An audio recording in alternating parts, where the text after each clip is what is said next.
Matt Walsh and Nick Carter are partners at Castle Island Ventures. All views expressed by them or the guests on this podcast are solely their opinions and do not reflect the opinions of Castle Island Ventures. Guests and hosts may maintain positions in the assets discussed in this podcast. You should not treat any opinion expressed by anyone on this podcast as a specific inducement to make a particular investment or follow a particular strategy, but only as an expression of their personal opinion. This podcast is for informational purposes only. Brought down by bad mortgage investments, Lehman, which has 25,000 employees, will be liquidated. The federal government loans American International Group, AIG, $85 billion. This is a different kind of market, and the Fed is asleep. The federal government is stepping in to stabilize Fannie Mae and Freddie Mac, the two mortgage giants that have been threatened by the housing crisis. The Bank of England has pumped £75 billion more into Britain's ailing economy with a new round of quantitative easing. You print a couple $1 trillion, and all of a sudden, people start to worry. So out of this worry, we have something called the Welcome Bitcoin. to On the Brink. I'm Matt Walsh. And I'm Nick Carter. Recording this one in person with some new microphones here. Yeah, we got the Shure SM7Bs, you know, the classic podcast microphone. I think can you hear the quality? I think so. I think you should be able to hear this quality. We have gotten some good feedback to put this, just the audio on YouTube. So we heard you. It's a good suggestion. If we have time, we'll figure that out. Yeah, unfortunately, the responsibility for that, if I had to guess, is going to fall on my head. I think I tried to figure it out at one point, but it's actually not hard. Just upload an audio file. You'd think that would be easy. We will try to figure it out. Turns out we're pretty busy. Yeah, this is not at the very top of our priority list, but maybe it should be. I don't know. Just be glad that we record every week. It's a busy market. There are a lot of companies out there and a lot of fundings. I mean, this deal week was crazy. Do you think that was because of DAS? DAS was getting bigger by the year. My gosh. Did you watch Trump's speech at DAS? I watched the tail end of it. What did you think? Perfunctory, I would say. Well, the fact that a sitting president is speaking at a crypto conference, I think, is a good achievement. Certainly for the Blockworks guys. That's a good haul. He's been to more crypto conferences than I have in the last 6 months. Yeah, he's on the scene. So I think people were expecting there to be a major announcement, but we were saying this to each other last night. What more is there to announce? He's kind of already done everything. He's done. He's already made the campaign promises. He executed on the promises. He went over and above in some respects. So what's left? What could be bullish that Trump? A lot of people think that this whole abolishing capital gains tax for crypto. I don't know where you guys got this idea from, but it's a complete fiction. Yeah, that's not going to happen. No one in Washington is talking about it. There were no credible rumors about this. This is something that someone on crypto Twitter made up, and you all just decided to go with. Yes. Just stop, okay? Please, stop. You're getting all excited over made-up fantasies, and then you're getting all upset when they don't happen. You don't have to do this to yourselves, guys. I think it's promises made, promises kept, and we're pretty happy. And I don't know. He basically just took the victory lap, talked about Operation Choke Point. What did he say? It was disgraceful? It was disgraceful. Said it was disgraceful. That's nice. It was That's what I like to hear. It's not over, by the way. By the way, it is not over. It's not over. It's getting better, though. We still need something to change out of the Fed. I'm not going to declare victory until the Fed sort of officially changes course. Right. And that hasn't happened yet. All right, let's get into some deals of the week. Very, very busy week. So first one up is TON. This is the layer 1 blockchain that it was originally designed by Telegram. It's integrated with Telegram. Remember they did a massive ICO back in the day and then had to give the money back. Maybe they did the pre-sale to the ICO. I forget exactly what it was, but the SEC had an issue with it. But this project has raised $400 million in a token sale to Sequoia, Ribbit, Benchmark, Kingsway, number of others. That's a monster raise. Huge raise from some of the obviously best known investors on the planet. And actually, as of yesterday, I think Telegram itself has 1 billion monthly actives, some unit of time actives, billion. You know, it'd be nice if they could spend a little bit of that money taking down the impersonators on Telegram. That is a huge problem. It's a plague. It's a plague of that network, is that you go on there and there's 27 Nick Carters, you know? Every single day someone sends me a screenshot of a meme, or Wyatt has a lot of impersonators. Wyatt does. Poor Wyatt. Yeah. I don't know what it is about Wyatt that they are just on him. All these impersonators are, you know, pretending to be investors, sending random DMs to founders trying to get them to click on Calendly links that Yeah. malware attack their devices. It's kind of hard to fix it though, because like sometimes I'll DM someone. I don't have a policy on not DMing people. I will occasionally DM people. So, but you won't DM them and ask for $1,000. no, I will ask to give them money. Right. They don't have to give me any money. It's a one-way money flow. Yeah. So if you get something from Nick and it's asking you for money, that's not actually Nick. No, and if the message from me says anything about exploring synergies, that's not. You don't talk like that. Especially if it's in broken English. Okay, here's how you know it's from me. I don't punctuate. I barely capitalize. Not full sentences. If it's formal, if it looks like ChatGPT wrote it, probably not me. Now you're just giving your playbook to the North Koreans. That's true. Now I just told them that they're adapting. Yeah, right. They're So adapting be careful as we with that. speak. Yeah. Anyways, Telegram, spend some of that $400 million on protecting the users. Next up, a monster deal, Walrus, a decentralized storage protocol. There is $140 million from Standard Crypto, A16Z Crypto, Electric Capital, and Franklin Templeton. So this is interesting from a couple of different respects. Number one, it's just a great name for a company. Number two, we haven't seen a ton of innovation in the decentralized storage space. I think part of the reason is because it's just been regulatorily murky around some of these tokens being securities or commodities. But I think we live in a new world where you'll see new companies forming in this category and a bunch of other categories too. So good to see this. Next up, is it Red.Pay or Re.Pay or Red.Pay? I would go Red.Pay, but there should be an extra D in there, don't you think? Yeah, there's a D missing in my. Well, so Red.Pay, they are a crypto payments platform. There is $40 million from Lightspeed, Excel, Hongshan, and Galaxy Ventures. Then we have Crossmint. This is an enterprise-grade blockchain infrastructure company. They raised $23.6 million from Ribbit, Franklin Templeton, Nika, First Round, and others. We might actually be setting a record here for capital raised in a given week.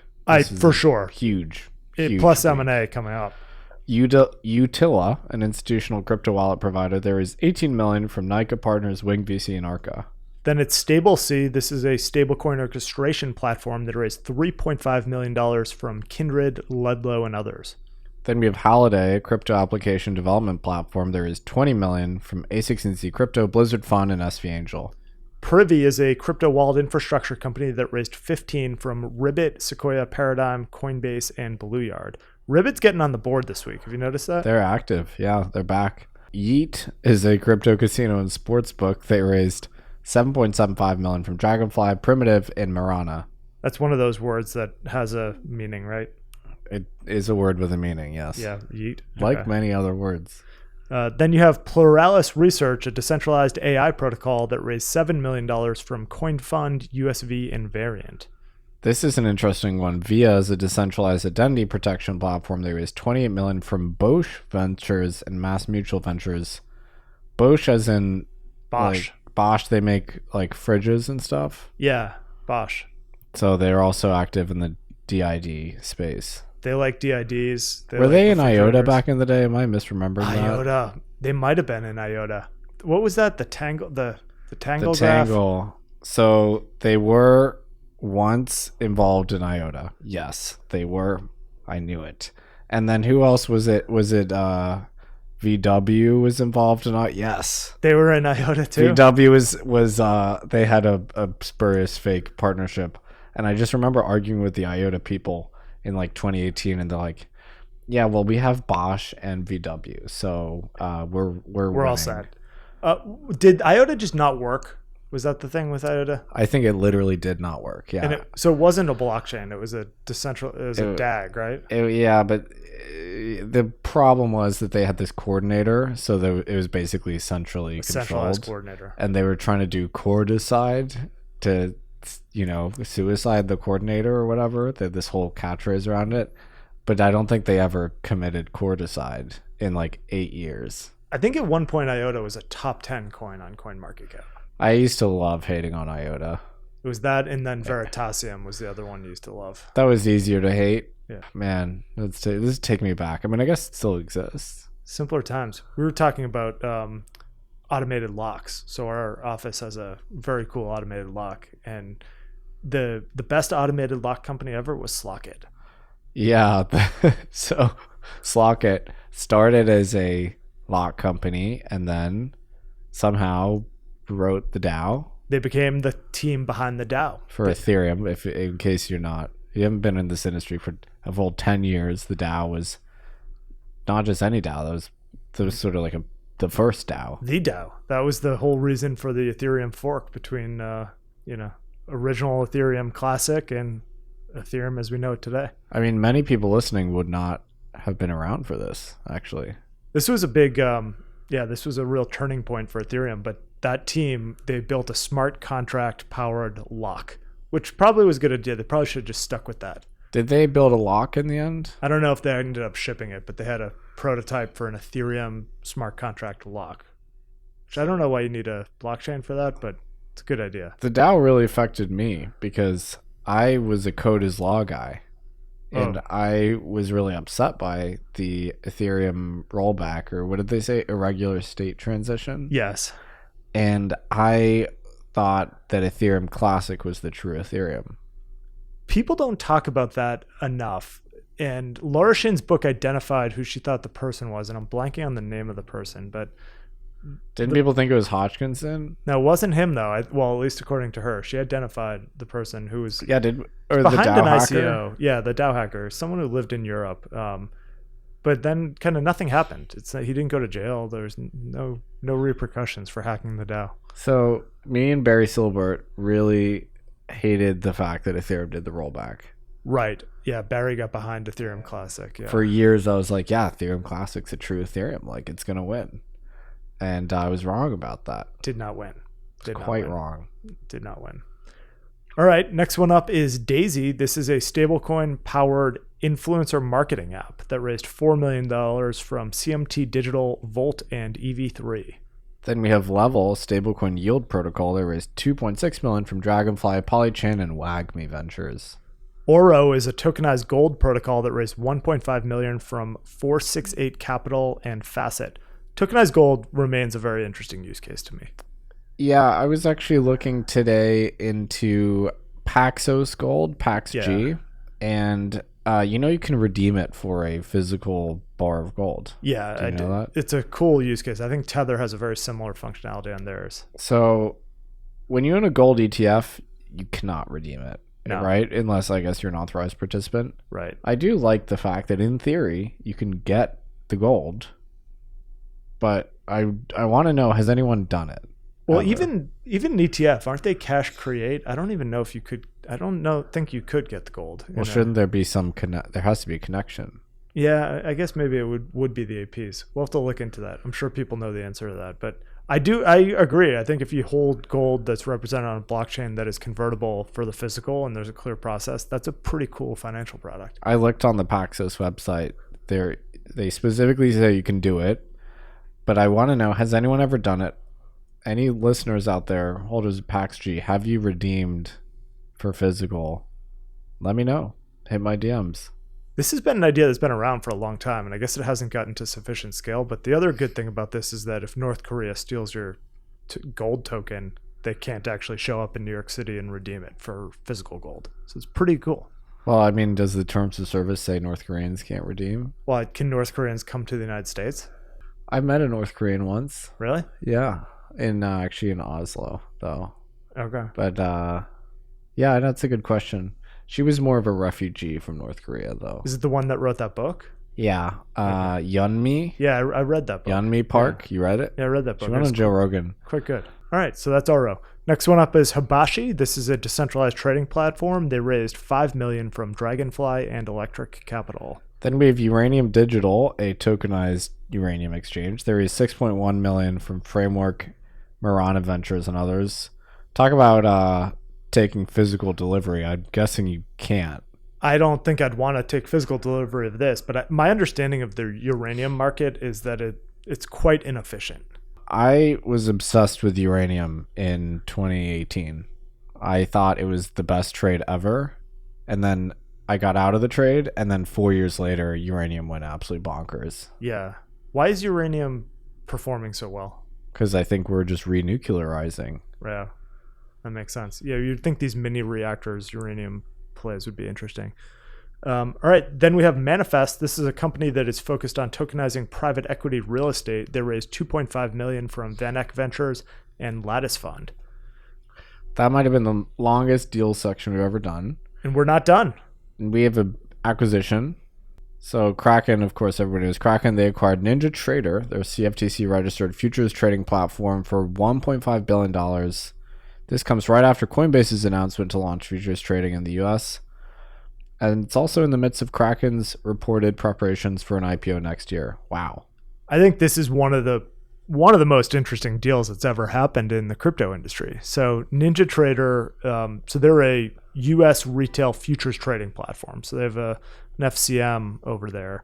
So it's not a crypto company. It will be here pretty soon, but Kraken is going down the path of looking at equity trading and payments, and now you buy this platform which is in the future space, so then you kind of have a 24/7 always on technology platform that you can just drive liquidity to different categories here. So kind of combines traditional financial services with crypto. You would think that Kraken would take some of this infrastructure on the futures space and the derivative space and just put crypto products on top of it. I would think that this would also geographically expand the company. So Kraken's in Europe and UK and Australia. I would think you'd be able to take NinjaTrader into those jurisdictions. So $1.5 billion, just definitely the biggest deal that has combined TradFi and crypto infrastructure. And it looks like these guys NinjaTrader has 1.8 million professional traders on the platform. So big deal. Congrats to Kraken. That's the record for the largest crypto acquisition ever, right? I think so. Well, I guess it's not a crypto company being acquired, but biggest crypto M&A event to date. Definitely. And I think you'll see more consolidation here. So in the US market, you're going to have the likes of Kraken and Coinbase going into traditional securities. I would imagine a lot of them will be blockchain powered securities at some point. I guess we'll talk more on Coinbase and what they propose this week, but huge deal. It's a huge deal. And if you're getting ready to go public, this is the type of transformational deal you would be doing. So on the Coinbase front, they announced verified pools, which is a trusted way to seamlessly trade and swap on-chain. So it looks like the objective here is to make institutional access to DeFi a little safer and more seamless. Seems like a really good type of a thing to have if you eventually have securities on a blockchain, don't you think? So is the idea here that if you use a verified pool, you know who your counterparties are in the DeFi pool? Yeah, and maybe you don't know who they are, but you know that everyone in the pool has been KYC'd and is not on a sanctions list, perhaps. Very interesting. I don't think it would be strictly necessary to know who's in the pool, as long as it might be necessary to know that whoever's in the pool is legally in the pool. Well, speaking of pools, different type of pools, the SEC released a statement on mining and mining pools today. So I put this in the category of things you probably knew but were still useful to write down. So they are basically saying that mining, proof of work specifically, is not a security. Kind of makes sense, like especially if you're solo mining, that's clearly not a security. I don't even know how that could be conceived of as a security, but even pooled mining is not really considered, a securities offering or anything like that. So very useful statement from the SEC. Well, it's the type of thing that seems obvious, but it is helpful to write it down, because if you ever end up with someone like Gary Gensler in charge at the SEC again, this just seems like something he could make a pain point out of. On the futures front, Binomial announced launch of the first ever CFTC-regulated XRP futures contract. They've also dismissed their lawsuit against the SEC. So Binomial dismissed their lawsuit against the SEC. That's right. And more Ripple news. So Brad Garlinghouse put out a video this week and said that the company's legal battle with the SEC is over. I guess the commission has verbally agreed to drop the case. It still needs to be put to a vote to become official. This would end a 5-year saga over whether XRP, which is an unregistered security. I'm not sure how this case ends up, though, right? Because Ripple is still contesting a piece of the Torres decision, I believe. So there was some legal wrangling there, and kind of unclear to me if those institutional sales of XRP are still going to have been unlawful, but who knows? Yeah, there's a ton of SEC news this week. Mark IOTA instructed his staff to reconsider Gensler's crypto custody rule, which asked RIAs to hold their crypto assets only at qualified custodians, which basically meant that RIAs couldn't hold the long tail of assets. That was quite problematic, so that's now under review. So if that crypto custody rule goes away, I think you'll see more registered investment advisors getting active. Probably opens up the door for some of these infrastructure providers on the MPC front to be more active in that market as well. That's great. I think the crypto custody rule was a bad one. So we also have a response here. So in response to SEC Commissioner Peirce's call for input on the crypto task force priorities, Coinbase put out a list of recommendations. There's 36 big ones to outline a path forward for digital asset regulation. The four biggest ones that were emphasized here, number one is a clear taxonomy to define digital commodities versus securities. Number two is a secondary market sales for digital commodities are not securities transactions. So getting clarity on that issue, I think, would be huge. Number three is they would want the SEC to defer to Congress to establish a market structure framework to address ambiguities. That seems like a no-brainer. And then number four, focus on enabling markets to unlock the potential of tokenized securities, which is a part of the market that doesn't really exist yet at scale. So all these made a lot of sense. And like I said at the time when this call to input was put out, if you have a business in the space, you should be responding to this stuff. And Coinbase had a really detailed response. So, piece of news we forgot to share with you last week. Tim Scott, chairman of the Senate Banking Committee, his debanking bill advanced committee, actually the same day that the Genius Act passed committee. So this bill, it's called the Firm Act. It basically considers reputational risk as part of the bank regulatory evaluation framework. So I like to joke that when regulators look at banks, they use the CAMELS framework.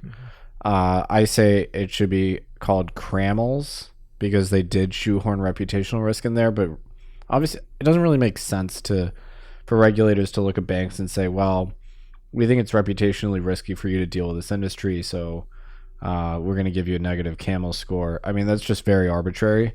So anyway, this bill says not to look at that, and it passed committee, so potentially, actually a viable bill.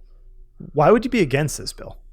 I don't know, but all of the Democrats in Senate banking were, 11 of them.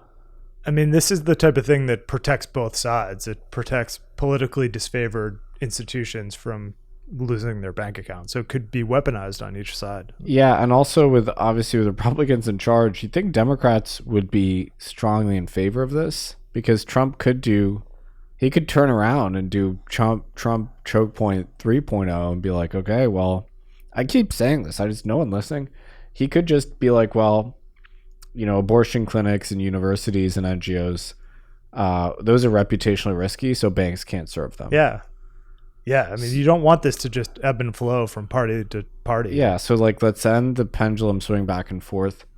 Why wouldn't Democrats want to insure themselves against that kind of backlash? I don't know. Understanding Washington is just, you can see why people have full-time jobs just on the policy and advising and which way is the wind blowing, because some of this stuff just seems so obvious. Yeah, I sure don't get it. But anyway, I'm very excited about that bill. Also on the politics front, Robinhood is launching a partnership with Kalshi. They're providing prediction markets for sports, politics, and economics through the Robinhood app. Have I told you my theory here? What's that? I think retail brokers are going to be pushed into sports betting and prediction markets. I think you're going to live in a world where on Schwab.com, you're eventually going to be able to bet on New England Patriots games. Do we need more sports betting? I don't know if we need it, but it seems like it's a profit pool. And with trading fees compressing and 24/7, I just think if you're one of these retail brokerages, you're going to be pushed into that. So did you fill out a bracket for March Madness? I did not. Did you? No, because I don't know anything about basketball. I'm rooting for Duke. I think Duke looks like a wagon this year. See, this is I don't have a stake in collegiate athletics. I don't even go to school in this country. Well, so Duke has this guy, Cooper Flagg, who's from Maine, and this was supposed to be his senior year of high school, but he skipped a grade or advanced through high school fast. And I think his twin brother is still in high school, but he's a freshman at Duke, and he's one of the top prospects I've seen in a long time. I think he's a guaranteed number one pick in my book. So this kid is like 17 Yeah. or 8. He's playing against like 21, 22-year-olds. Yeah, he's like a year competing. younger than everyone else in the league. And That's insane. He's crushing it. But I didn't watch enough college basketball to fill out a bracket this year. I can't say I've ever voluntarily watched a college basketball game. I used to fill out brackets when I was in elementary school. I used to take the newspaper, and then someone in the class would be running the pool. You'd be writing it down with a pencil, while you're at school. You didn't do that? No, we didn't have that. You didn't have that. Okay. Executives from the Trump Media and Technology Group have launched a SPAC. Remember those? They raised $179 million with the goal of acquiring a company in the crypto and blockchain, data security, or dual-use technology sectors. I don't know what dual-use technology is. You could use them in blockchain or somewhere else, maybe. I don't know. But, you kind of scoff at SPACs, but SPACs are not inherently bad. And some SPACs worked out. Yeah, and this is a good instrument for taking companies public. First of all, if you just step back, it should be a lot easier to take companies public in the United States. Sarbanes-Oxley really did a number on capital formation for IPOs. And so as a result, you have private investors through venture funds capitalizing a lot on just, these companies where, if you look at the early internet, businesses just went public a lot sooner. And yeah, maybe that's risky, but it also gives retail the ability to participate in a lot of the upside here. So I'm all about SPACs if they're responsible. But why wouldn't you take some of these crypto infrastructure companies public after their Series B even, right? There's some great companies out there. DraftKings was a SPAC. DraftKings was a SPAC. They were successful. Lucid Motors was a SPAC. They did well. There's some others that I've never heard of, but not all SPACs were failures. Only most of them were failures. Yeah, maybe there were some issues with the last crop, but that was a frothy time. Speaking of, did you see the All In podcast with Scott Bessent this week? Yes, I did. I thought that was quite good. It was excellent. He's impressive. Yeah, I think Chamath and the other guy, Friedberg, did a great job of interviewing him. They did. They were like kids in a candy store at the White House. They were so thrilled to be there. They really were. And I just thought Bessent was so articulate and measured. It was really, really encouraging. I didn't realize that Bessent was the analyst on the Soros and Druckenmiller breaking the pound trade. Yeah, he was in the London office. Yeah. That was an incredible story. And so I think it sounds like he gets a lot of credit for it. He sort of saw the opportunity, rented up the flagpole to Druckenmiller. Druckenmiller wanted to put it on, and then Soros said, put it on and double the size. Double the size. Yeah, I feel very comfy with him actually in charge because he's been on the other side. Right. He's a markets guy. And so he's used his lens to attack government. So he, it makes me feel better. You kind of want a savage like that in charge of defending the city. Yeah. Yeah. And I think he has a very clear explanation of what he's trying to do and how fast you can go in certain categories here. So I get it. Kind of definancialize the economy, deglobalize, focus on domestic manufacturing. The tariff stuff, I honestly think he's just kind of following Trump's lead on that. It doesn't seem like his heart's in it, truly. No. He wants to de-lever, reduce the size of government, increase productivity by taking people out of government, getting them jobs in private sector. It should, in theory, increase productivity. Unleash corporates by reducing regulation and cheapening energy, which is the core input to everything. I get it. And so he wants to bring the deficit to GDP ratio down to 3%, if I'm not mistaken. Yeah. But my question is, when do you start actually paying off this debt? That's kind of nobody wants to answer the question. It probably involves inflation and growth. It would have to, right? I mean, you have $36 trillion worth of debt. When are you going to get to the point where you can actually start to make payments on that? You need to inflate it away because we're never going to run a persistent surplus for 20 years. Right. I do worry. I worry that like Western liberal democracy with an aging population where the political incentive is to have these massive entitlements that go to the growing and growing share of the aging population is incompatible with long-term solvency. Right. I think the equation just may not balance fundamentally.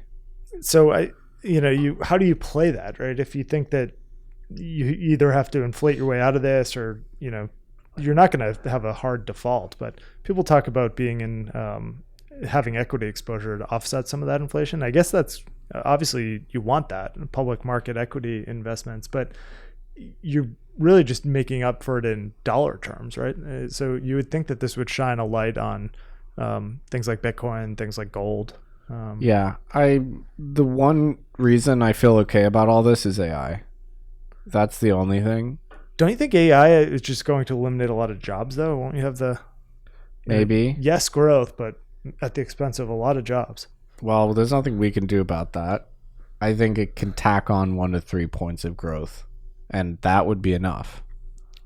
Yeah, that's the only way out of this quagmire. Well, you deregulate, which that sounds good. It's funny because in crypto land, we're actually asking for regulation. We're not asking for deregulation, but broader financial services. In a sense, I mean, the shackles are coming off. Yeah, you want the agencies themselves to ease up, but then we're asking for a stablecoin bill and a market structure bill. So, but yeah, you want ease up from CFTC and SEC. So part of it is probably just deregulation of the financial markets to promote more growth. You just hope that you don't run into a buzzsaw and create the next financial crisis in doing so. He did talk about bank regulation too and freeing up credit and lending from banks. Banks don't lend anymore. It's all private lenders. Yeah. What is the issue in the treasury markets right now with the SLR or something? It's basically there's some plumbing issue, it sounds like, where if they were able to get some accounting exemption, the banks would be able to lend more to some of these offshore hedge funds that are levering up and buying treasuries and doing carry trades and things like that. So that's a level of wonkishness I'm not on. I went deep on this a few weeks ago, but I'm blanking on the exact mechanics. But I wouldn't be surprised if you see some bank accounting changes here in the next 6 months. What he did say was he does not intend to revalue the gold to current levels. So all the Bitcoiners that think that's going to happen, he's not doing it. Okay, so we can just toss that one in the garbage. Yeah, he didn't talk about that. He didn't talk about Bitcoin either. No, I don't think he cares. I mean, he's got bigger fish to fry. I'm sorry. Like the debt's 35 trillion. Okay, Bitcoin's not going to fix that. Sorry, Bitcoin does not fix this. I don't think it does either. It couldn't. It couldn't. There's no way for it to fix that. The other thing I thought was funny was he made fun of the Biden admin cooking the books on the data front. And how people were calling it a vibe session because they basically wanted to deny the lived experience of American households who said they were hurting. Right. Whereas the Biden admin was putting forth these phony job numbers, which basically all the job creation was government. So it was fake. Right. And all these pundits, and I hated this so much, all these pundits were calling it a vibe session to make fun of ordinary people saying, hey, things are not good economically. That was such trash, and I'm glad he called it out. Thank you, Scott. He did call that out. So I'm glad he's at the helm. I think he's doing a really good job so far. But he's got probably the hardest role in the administration, do you think? I think so. Have you seen his mansion in Charleston? No. It's baby pink. Oh, it's really? You got to look it up. It's like super cool colonial looking mansion. All right, we're going to take a brief detour so I can look it up. Architectural interlude. Wow. Yeah, you're not kidding. That's a very pink mansion. Quite pink. That's a big pink house. It's enormous and pink. Huh. All right. Well, I guess he was selling it for $22.25 million. I mean, they did make approximately $1 gorillion on their pound short. I think you could have sold this thing for at least $24 million if it wasn't pink, but God bless him. Well, I like the color. All right, so that was Scott Bessent. I guess this is not news, but just how much do you appreciate Zach XBT? Yeah, I was going to say, so he found this hyperliquid whale Yeah. that was massively short Bitcoin. Was that it? And everybody was panicking about this. Is this the same guy? I think it was a different guy. I think there was some guy who was doing the. Do you remember the clams attack on Poloniex back in the day? Yes, I do. So this was something like that. How could I forget, Matt? I don't know. We can get Dan Matuszewski back on the podcast to talk about this because I don't remember the exact details of how it all worked. But in any event, someone was market manipulating on Hyperliquid, and Zach XBT hunted him down and revealed him. Yeah, I mean, and it turns out this guy had already been in jail for fraud in Finland or something. Yeah, he's just a degenerate gambler who's been to jail for a bunch of stuff. So Zach XBT is just keeping the industry safe. So yeah, what was the TLDR was this guy exploited a casino game and he fished people. He had 6 figures and he gambled that into $20 million on chain. I mean, no credit for stealing money from people, but it's impressive trading under $1 million into $20 million. Yeah, that is impressive. But, you know, it's a little bit of shades of Avi Eisenberg with some of the tactics here. I think this is gotta hear both sides. A bunch of illegal stuff. Shout out to Zach XBT. He's also been great on the Lazarus group. Zach is now, I guess, affiliated with Paradigm, but I guess he just still does his own thing. Yeah, I think they're just kind of sponsoring him, how you would sponsor like a Bitcoin core dev. We need more Zach XBTs in this industry. Can we clone him? Seriously. There's way more fraudsters than there are Zach XBTs. I think he's the most valuable player. He's also talking to Chris Perkins about his idea around enabling people to go after North Korea from a like hack back perspective.